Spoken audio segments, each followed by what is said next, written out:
국무총리한테 당시 26만 원 가지고 살아보라고 반납하러 가는 겁니다. 열어주시겠습니까? 안 열어주시겠습니까? 일단 받질 않겠다고 하고 공정위에서 나 혼자 갔다 오시니까 손 다치거든요. 열어달라고. 내가 혼자 갔다 와주고 나는 못하니까 가다가 늦게 왔어요. 장애인이 누웠어요. 왜 가는 길도 못 가게 막아가지고 장애인 늦게 만드는 거야. 비켜! 보였다고 참 너무나 많이 내렸고 지금 자신감으로 살아있는 게 아니고 길가에서 무거운 날에도 치료해서 더 이상 받을 수가 없다. 그렇습니다. 보건복지부 장관이 입장을 좀 주셨으면 좋겠다고요? 예, 살 수 있는지 없는지. 볼 수 있을까요? 예, 내용을 볼 수 있을까요? 저희가 그 안에 돈밖에 없는데요. 이 28만 원이 있습니다. 근데 이 28만 원 가지고 최영란 씨가 도저히 생활할 수 없다. 그래가지고 지금 반납을 하는 거고요. 저는 이걸 보건복지부 장관님이 이 돈을 가지고 한 달 동안 좀 생활을 해보셨으면 하는 생각으로 좀 이 앞에 좀 놓고 갑니다.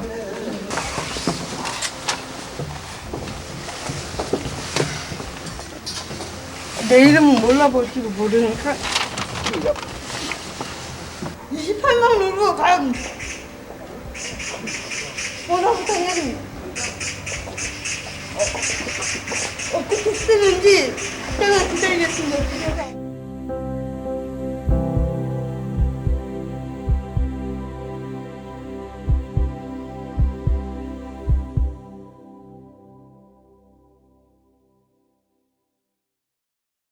정부는 어젯밤에 국제통화기금 IMF에 200억 달러의 금융 지원을 공시 요청했습니다. 국제통화기금의 유동성 조절 자금을 지원해 줄 것을 요청하기로 결정하였습니다. 97년도에 IMF가 발생하고 IMF를 겪으면서 그 이전에 발생하지 않았던 양상의 빈곤들이 훨씬 폭발적으로 발생했던 거죠.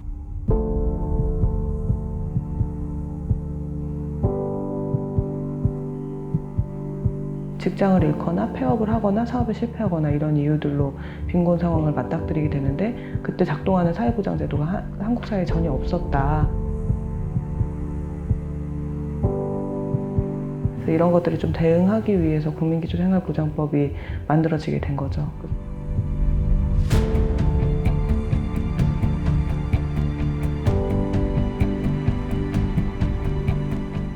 그 국민기초생활보장법이 만들어지기 전에는 생활보호법이 있었거든요. 근데 생활보호법과 국민기초생활보장법의 가장 중요한 차이는 기초생활보장법의 이름에 이미 다 들어가 있는데요.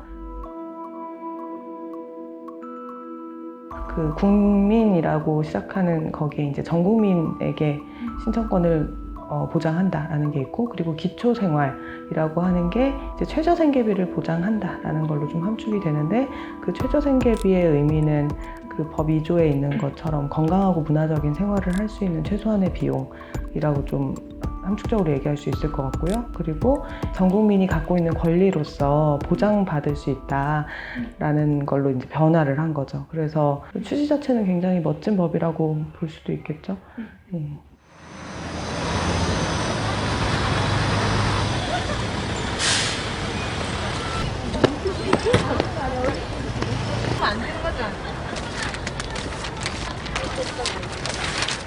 근데 이게 바로 문제들이 발생하기 시작했는데, 사각지대도 되게 넓은 채로 출발을 했고 급여의 수준이 여전히 낮았기 때문에 많은 수급자들에게 좌절을 줬었던 거고, 수급자가 되기도 힘들지만 수급자로서 살기도 힘든 어떤 면면이 이제도 운영 과정에 좀 있었다.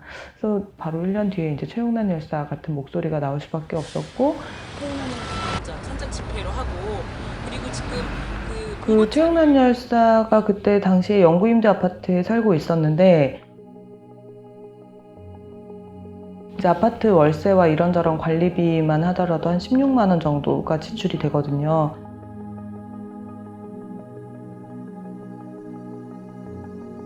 이제 본인이 가야 하는 병원까지 택시를 타고 이동할 수밖에 없었는데 그것만 해도 한 달에 12만 원 정도가 지출이 되어버리는 거죠. 근데 이때 당시에 현금으로 받는 급여의 양이 26만 원이었어요. 그래서 사실 이 필수적인 비용만 지출을 하더라도 나머지를 가지고 생활하기엔 굉장히 어렵죠.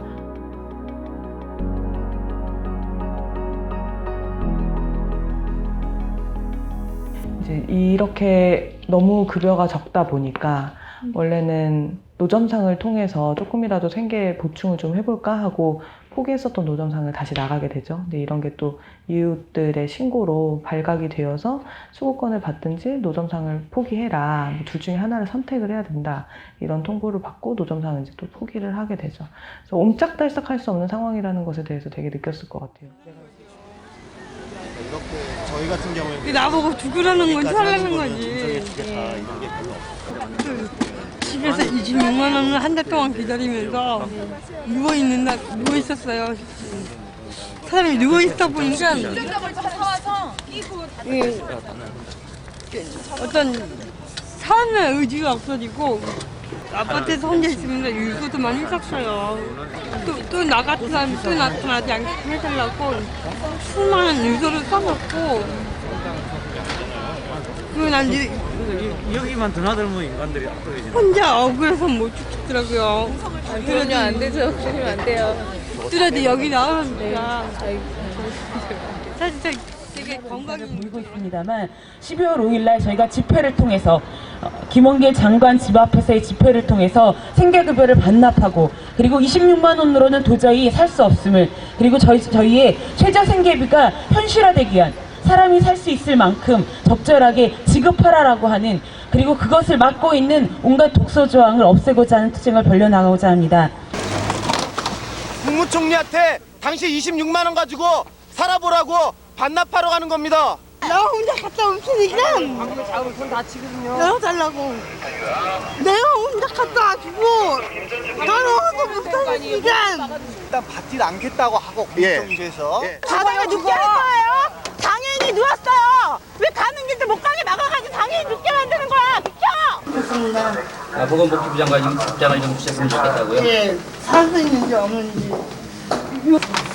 볼 수 있을까요? 예, 내용을 볼 수 있을까요? 저희가 그 안에 돈밖에 없는데요. 이 28만 원이 있습니다. 근데 이 28만 원 가지고 최영란 씨가 도저히 생활할 수 없다. 그래가지고 지금 반납을 하는 거고요. 저는 이걸 보건복지부 장관님이 이 돈을 가지고 한 달 동안 좀 생활을 해보셨으면 하는 생각으로 좀 이 앞에 좀 놓고 갑니다.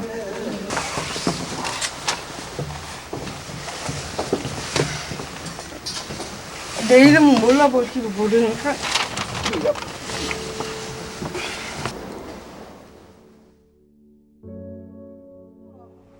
학생이 왔습니다.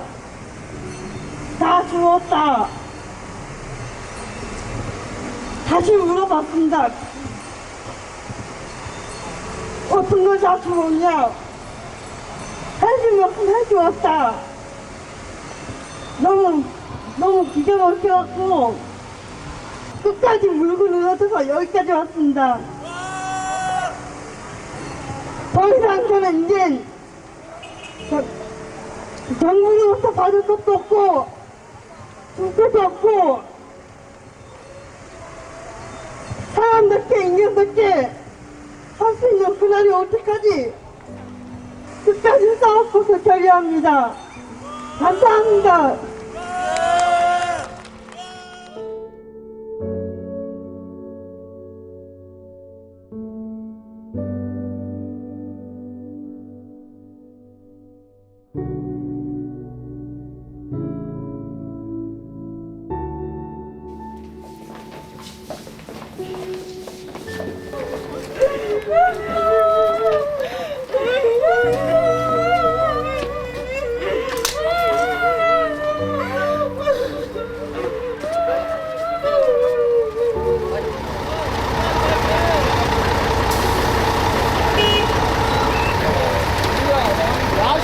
지금 먹고 있는 경찰들은 빨리 우리를 영도 성남까지 가게 지켜달라.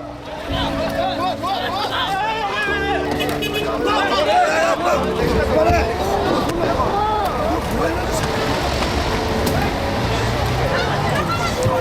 여인 좀 보내줘요. 시간 다 됐어. 네, 어머니 다들 시간 다 됐어. 좀 보내줘. 우리는 일하러 온 사람이 아니야. 그 최영란 열사는 농성을 마치고 이듬해 음독을 하셨어요. 그래서 이제 음독 후 투병을 하시다가 돌아가시게 되었는데, 그때 이제 유서가 일기장에 남아있는 게 있었는데, 거기는 2002년이 아니라 2001년으로 적혀 있거든요. 그게 미리 써놓은 유서였었더라고요. 과거에 써놓은. 그래서 그걸 보고 아무튼 이게 우발적인 일이라기보다는 아주 오랫동안 있었던 절망감의 좀 마지막 종착지였겠구나 이런 생각이 좀 들었었어요.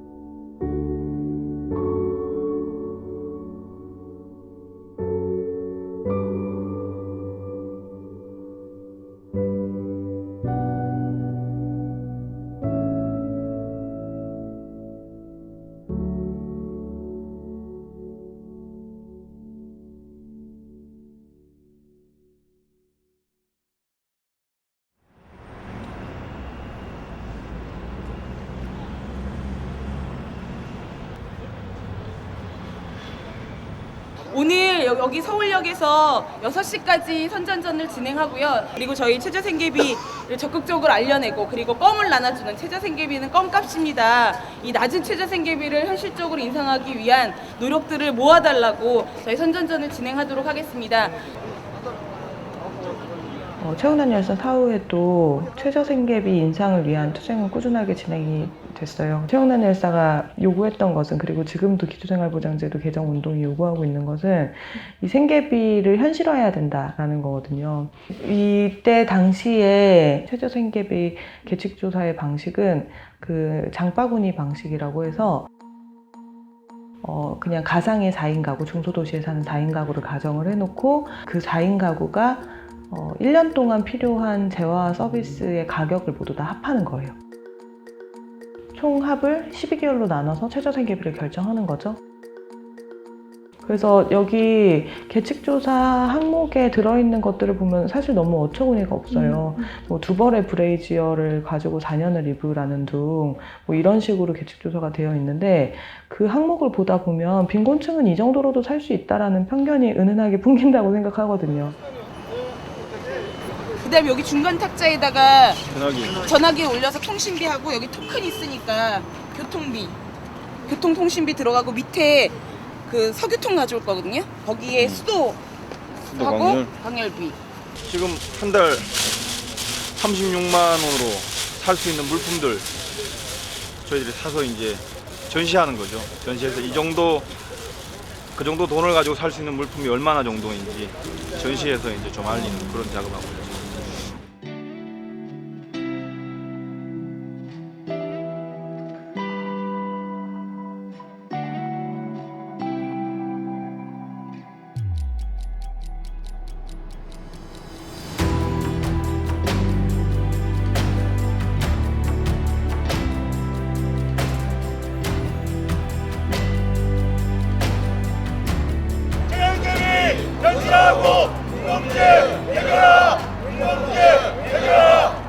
최영란 열사 영정을 앞두고 갑니다. 최영란 열사 영정을 앞세우고 가는 이유는 저희가 그 뜻을 이어받아서 단순히 1, 2만 원 최저생계비를 올리는 것이 아니라 인간답게 살 권리를 우리의 권리로 만들겠다고 옥나 언니를 앞세우고 가겠습니다.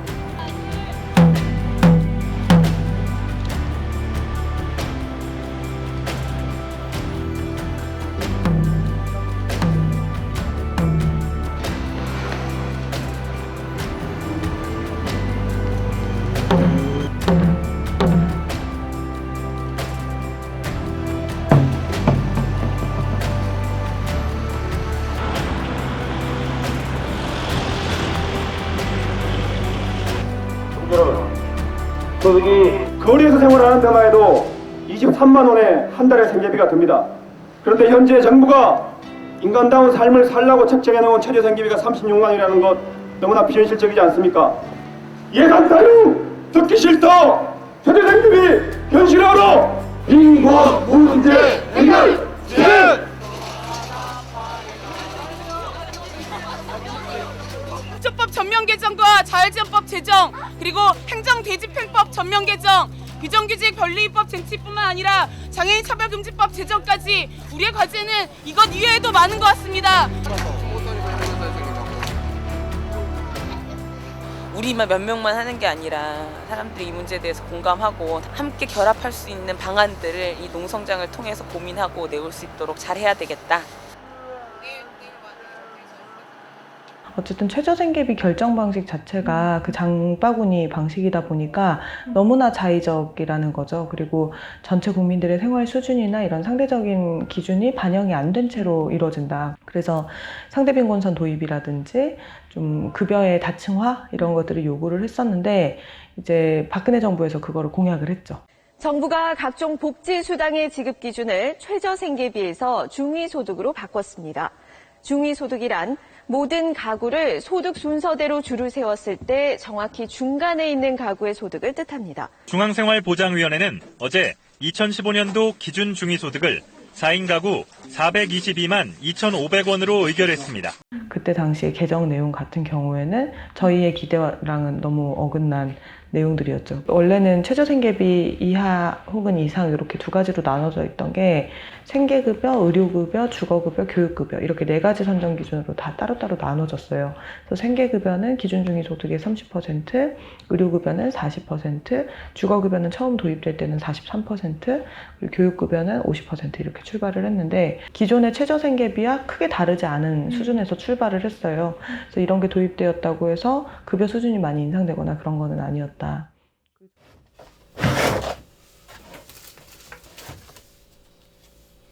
이게 숫자 통계니까요. 기초 생계급여 47만 1210원, 장애수당 4만원, 월 주거급여 4180원. 왜 뭐가 법이 바뀌었다는데 저는 바뀐 게 하나도 없다고 생각해요. 그냥 볼펜 하나로만 바뀌었다 이제 그런 이름만 바뀌었지. 바뀐 거지 현실적으로 이렇게 도움이 되는 건 없는 것 같아요.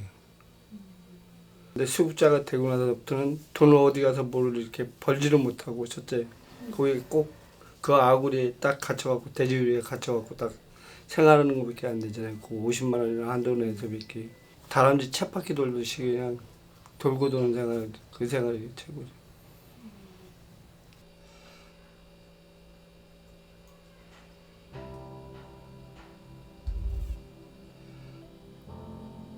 주거급여가 사실상 새로 만들어진 거나 다름이 없었는데 단계를 밟아 나가면서 탈수급을 하게끔 하는 발판이 되기엔 너무 미약한 거예요. 주거급여는 지금 현재는 선정 기준이 46%까지 올라갔거든요. 그래서 차츰차츰 오르고 있기는 하지만 어쨌든 여전히 좀 부족하기는 하다. 뭐 수급자 숫자가 늘어난 것 자체는 긍정적인데 주거급여 하나만 받는 얄팍한 수급자들이 실제 다른 급여가 필요하지 않은 상황이냐 하면 전혀 그렇지 않다는 거죠. 그래서 그 문제가 좀 해결이 되는 게 중요할 것 같아요.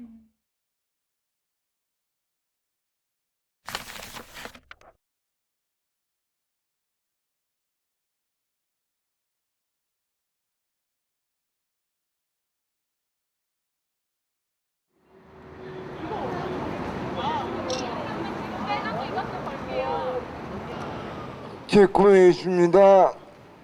아파트에 들어가서 비정인처럼 사는 거였습니다.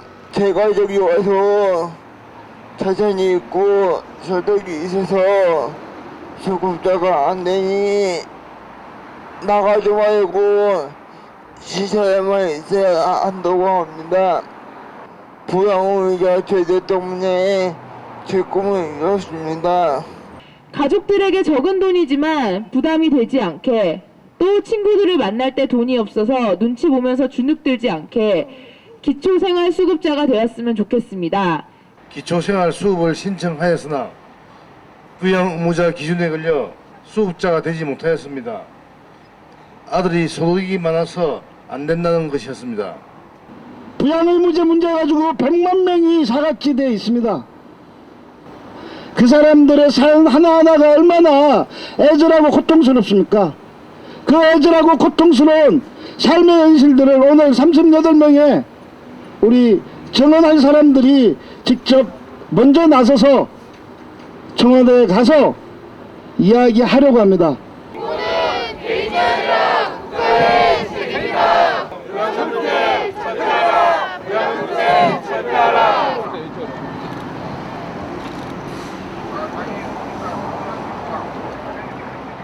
부양의무자 기준이 문제점으로 계속 제기가 되기는 했지만 굉장히 중요한 문제로 좀 제기가 됐었던 것은 그 2010년 가을에 돌아가신 장애아동 아버지의 죽음으로부터였어요. 아이가 몸이 아파서 병원에 가보니까 이제 장애 판정을 받게 된 거죠. 뭐 근로능력 있는 아버지가 계신데 받을 수 있는 게 없다 이런 식의 안내를 받은 거죠. 그래서 이분이 한 일주일 정도 뒤에 공원에서 스스로 목숨을 끊으시면서 이제 주머니에 유서가 있었는데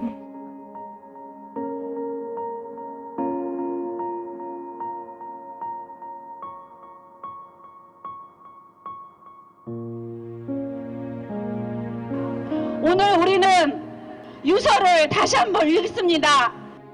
이 아버지가 동사무소 직원에게 아이를 부탁했겠습니까? 당신은 돌아가시지만 모든 어른들에게 이 국가에게 부탁을 했을 것입니다. 부양의무자 기준에 대한 문제를 사회적으로 제기를 하기 시작하는데 이때 또 통합전산망이 도입이 됐잖아요. 그래서 통합전산망 도입에 따라서 확인조사가 시행이 되면 그 확인조사 이후에 정말 많은 사람들의 죽음 소식이 계속 그 뉴스에 전파가 됐었어요. 기초생활수급자들의 자살이 증가하고 있어 최근 5년간 기초생활수급자 263명이 자살을 했다고 혼자 살던 60대 기초생활수급자가 집에서 숨진 지 2달 만에 전세금 문제로 고통을 겪던 50대 기초생활수급자가 스스로 목숨을 끊었습니다. 기초생활보장 수급비를 받고 있던 모녀가 숨진 채 발견됐습니다.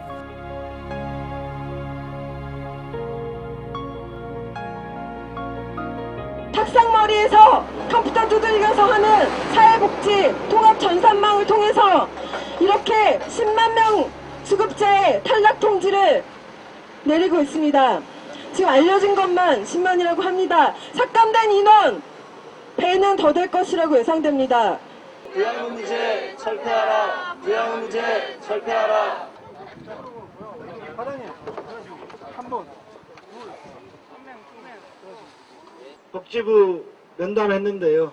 정말 절벽과 같은 느낌을 가졌습니다. 부양의무자 기준 폐지와 관련해서는 못한대요. 왜 못하냐?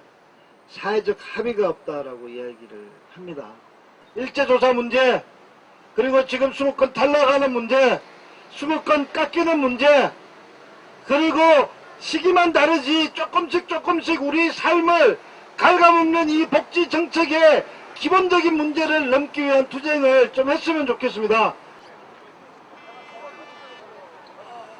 이게 기초생활보장제도가 우리가 문제점도 계속 제기하고 그러기는 하지만 이것을 또 받고 있는 사람들에게는 유일한 생존의 끈일 수밖에 없는 거죠.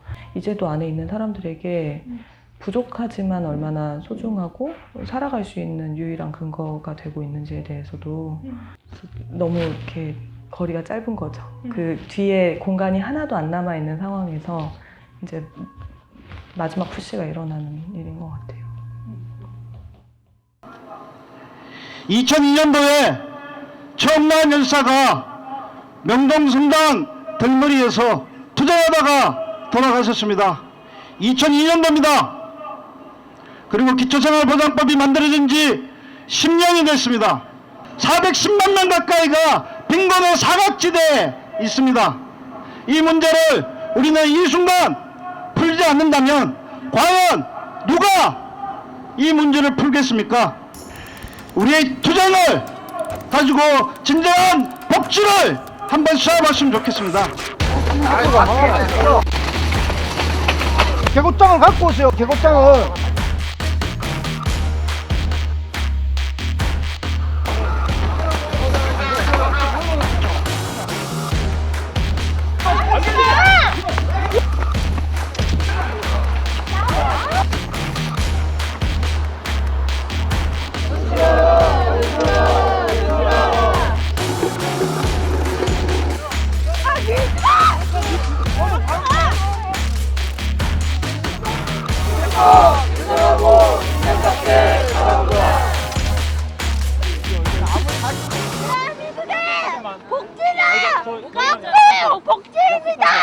임시국회가 한창입니다.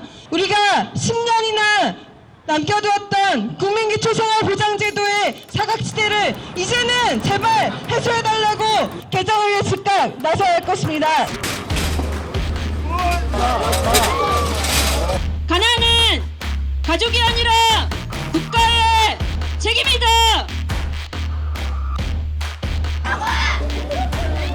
배고파. 복지부를 규탄한다. MB 복지, 깡통 복지, 보건 복지부 규탄한다. 그 이후에 2012년 8월 달에 부양의무자 기준 폐지를 걸고 광화문에 농성을 들어가게 되었어요.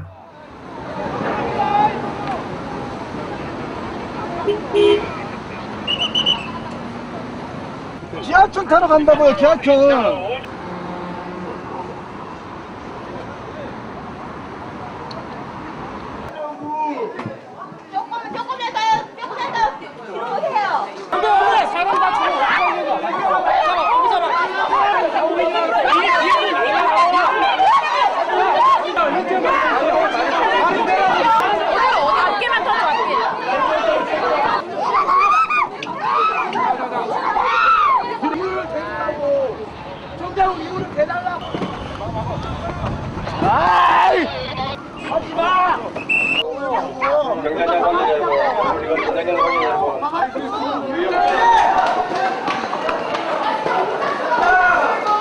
여러분들이 계신 바로 이곳에서 우리는 장애 등급제 부양의무제가 폐지될 때까지 투쟁할 겁니다.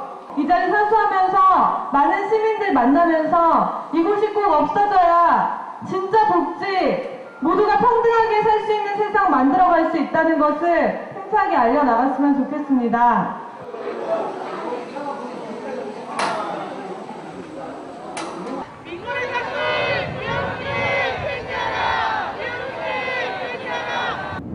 이번만은 정말 이번만은 대통령의 공약 속에 부양의무제 폐지, 장애 등급제 폐지가 있는 게 아니라 우리의 마음 속에, 우리의 실천 속에 장애 등급제 폐지, 부양의무제 폐지가 있었으면 좋겠습니다.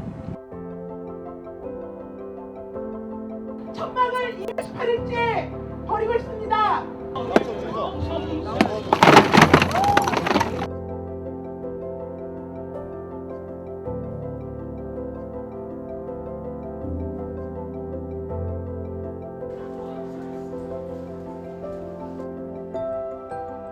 농성을 처음 시작했을 때는 지나가는 시민들한테 그런 얘기 진짜 많이 들었던 것 같아요. 부양의무자 기준이 뭐냐, 일단 뭐냐, 그리고 부양의무자 기준 폐지되면 다 불효자 되는 거 아니냐, 가족들한테 돌봐달라고 말도 못하냐. 그러니까 부양의무자 기준에 대한 굉장한 오해인데 그만큼 부양의무자 기준을 사람들이 잘 몰랐어요. 그러니까 누군가에게는 생사가 달린 문제인데 보통 또 우리 사회에는 그런 제도가 있는 줄도 인식이 좀 없었던 상황이었던 거죠. 근데 뭐 농성을 마칠 때쯤에는 거의 그렇지 않았죠. 부양의무자 기준은 정치권에서도 굉장히 중요한 이슈였고 대선 후보들에게도 부양의무자 기준에 대한 입장이 무엇인지가 좀 그 복지 제도에서 중요한 척도가 되는 그런 상황이 되었었죠.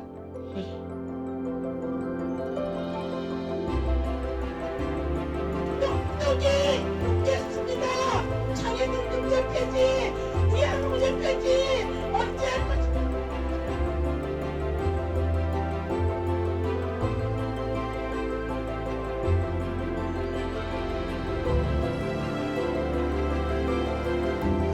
부양 문제도 의지하겠습니다.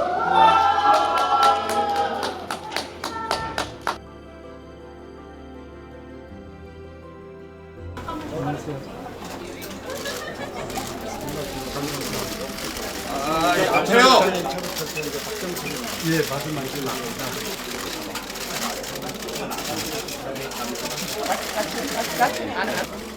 그 5년 동안의 투쟁을 마무리하게 된 계기는 이제 첫 번째로는 당선된 문재인 대통령이 후보 시절에 부양의무자 기준 폐지하겠다라고 선언을 했고, 당선 이후에 박능우 보건복지부 장관이 선임되고 농성장에 방문을 했어요. 부양의무자 기준을 단계적으로 폐지해 나갈 것입니다. 한계시키는데 큰 역할을 했습니다.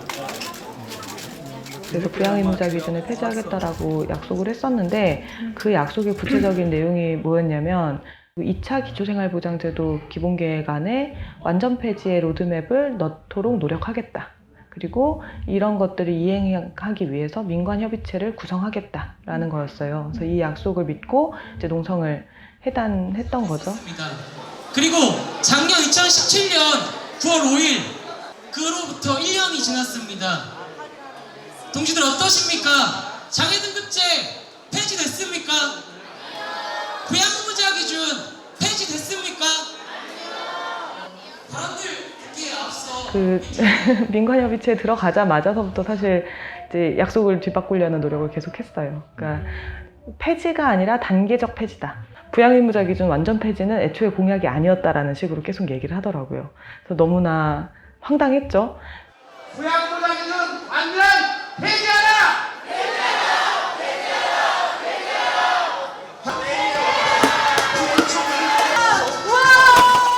완전 폐지를 달성하지 못했다는 거. 근데 성과라고 한다면 그 부양의무자 기준에 대한 사회적 합의는 더 이상 되돌릴 수는 없을 것 같아요. 부양의무자 기준을 다시 만든다든지, 부양의무자 기준 폐지는 그래도 옳지 않은 것 같다라는 여론이 생긴다든지, 이건 좀 힘들 것 같아요. 이 점은 우리가 5년간 농성을 한 게 아니면 만들기는 어려웠던 일인 것 같아요. 이런 시간을 다 통과한 일이기 때문에 함부로 깨지기는 어렵지 않을까.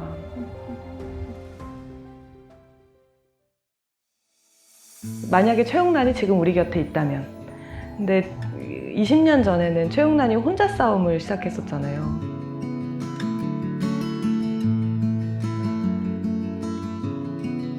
그래서 농성에 들어가면서 그 명동성당 농성을 결의하며라는 글의 마지막에도 지금은 저 하나로 시작하지만 더 많은 사람들이 나와 같은 상황을 겪고 있기 때문에 나와 함께 할 것이다 라는 얘기가 있거든요. 근데 그게 어느 정도는 예언이 되었죠. 그래서 저희가 농성을 마무리할 때 정말 광화문 광장을 꽉 채운 사람들이 부양의무자 기준 폐지를 함께 외치고 있고, 부양의무제 지역사회의 완전한 참여와 통합!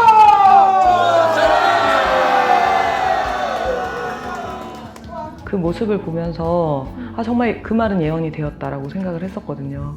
근데 그렇다고 해서 최용란이 만족했을까 생각하면 전혀 그러지 않았을 것 같고, 이제도 지금 어떤 부분이 문제다 끊임없이 제기를 했을 것 같고, 그러니까 더 싸워야 된다라고 계속 얘기를 했겠죠. 계속 하고요. 여러 단체에서 와서 명동성당 앞에서 끝까지 선전도 하고 그 목숨은 담보로 해서 끝까지 더 이상 수급 때문에 자살 기도할 수 있는 사람이 없도록 하고 수급자들이 고생하지 않도록 그런 마음으로 계속 이 자리를 계속 지키고 고수할 겁니다.